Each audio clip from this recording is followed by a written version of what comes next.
Join us in, so let's take a listen to the president. Thank you. Thank you, guys. Thank you. Thank you so much. Everybody, please have a seat. Thank you. Well, I love you back. It's great to be here. Great to be back in New Hampshire. Now, some of you may remember I've spent a little time in this state. I've had beers at Peddler's Daughter. I manned the scoop at ice cream socials from Dover to Hudson. I've walked Main Street in Concord and visited with folks in all 10 counties. I even once flew in the airport in Milan, which has got to be one of the only airports with a functioning wood stove. We spent a bunch of times in this gym, caused traffic jams several times, and just have a lot of good friends here in this state, here in this city, and here in this high school. So I'm just grateful to all of you for taking the time to be here. I've got a couple of special thank yous to say. First of all, please thank Tim Dining for the wonderful introduction and for the great work that he's doing day in, day out. I want to thank David Ryan, doing a great job as principal here at Nashua North.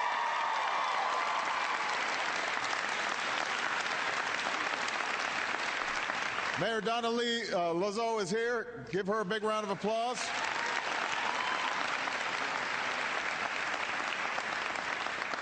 Your outstanding governor, John Lynch, is here. Give John a big round of applause.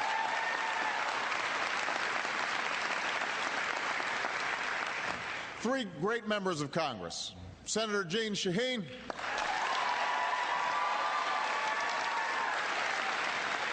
Congressman Paul Hodes, Congresswoman Carol Shea Porter,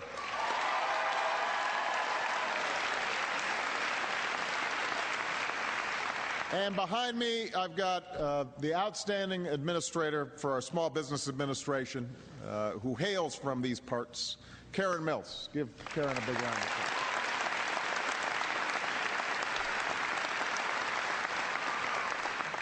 So I want to spend a bunch of time hearing from you, answering your questions, but if you'll indulge me, I want to make some brief remarks on the front end. You know, I've had the privilege of getting to know people here in New Hampshire. I've seen firsthand that spirit of independence and spirit of self-reliance.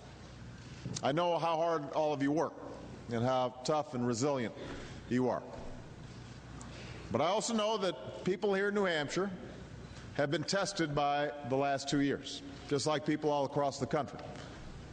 We've gone through the deepest recession since the Great Depression, and folks here have had their lives uprooted by lost jobs and foreclosed homes, shuttered businesses, vanished savings. Many good, hardworking people who met their responsibilities are now struggling, in part because folks on Wall Street and people in Washington didn't meet their responsibilities. So when I took office, we knew the first thing we had to do was to break the back of this recession. And sometimes that meant doing some things that weren't easy, doing some things that weren't popular.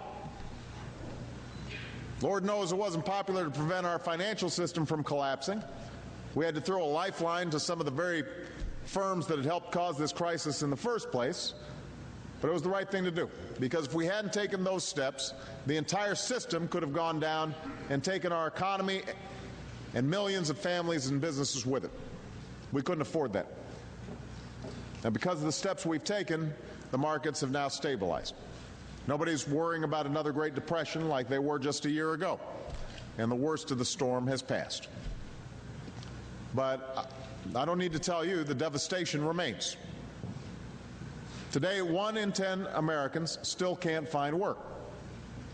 That's why jobs has to be our #1 focus in 2010.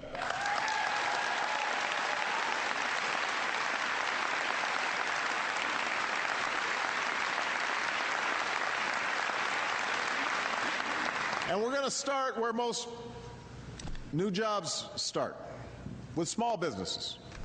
These are the companies that begin in basements and garages when an entrepreneur takes a chance on his dream, or a worker decides it's time she becomes her own boss. There are companies like ARC Energy, which I just visited before I came here. It's terrific. There you go. A little booster. Now, these folks are hard at work on a new manufacturing process for ultra-efficient LED lights that will make them more affordable for people all across the country and around the world. The technology they created is the only of its kind in the entire world. They're this little business just on Amherst Street, but they've got the potential to revolutionize an entire industry right here in Nashua. Right here in Nashua. Now, small businesses like ARC Energy have created roughly 65% of all new jobs over the past decade and a half.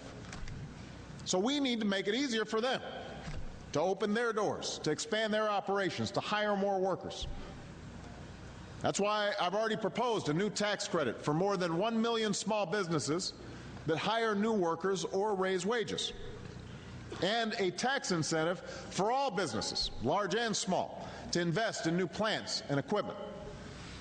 And while we're at it, we should eliminate all capital gains taxes on small business investment, so these folks can get the capital they need to grow and create jobs, and when they start making a profit, they can put those profits back into the business. Now, that's particularly critical right now because bank lending standards have tightened since the financial crisis, and many small businesses are still struggling to get loans. And that's why today I'm announcing a proposal to take $30 billion of the money that was repaid by Wall Street banks, now that they're back on their feet, take that $30 billion and use it to create a new small business lending fund that will provide capital for community banks on Main Street.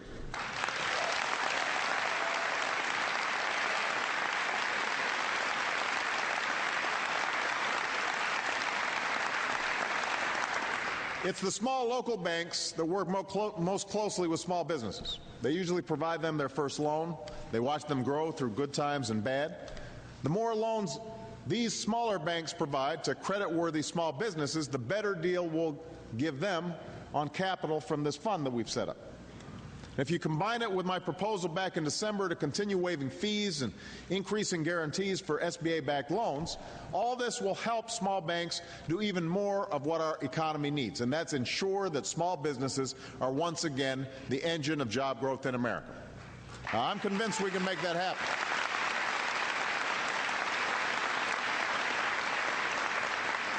This is just one example of what we've been doing to create jobs this past year.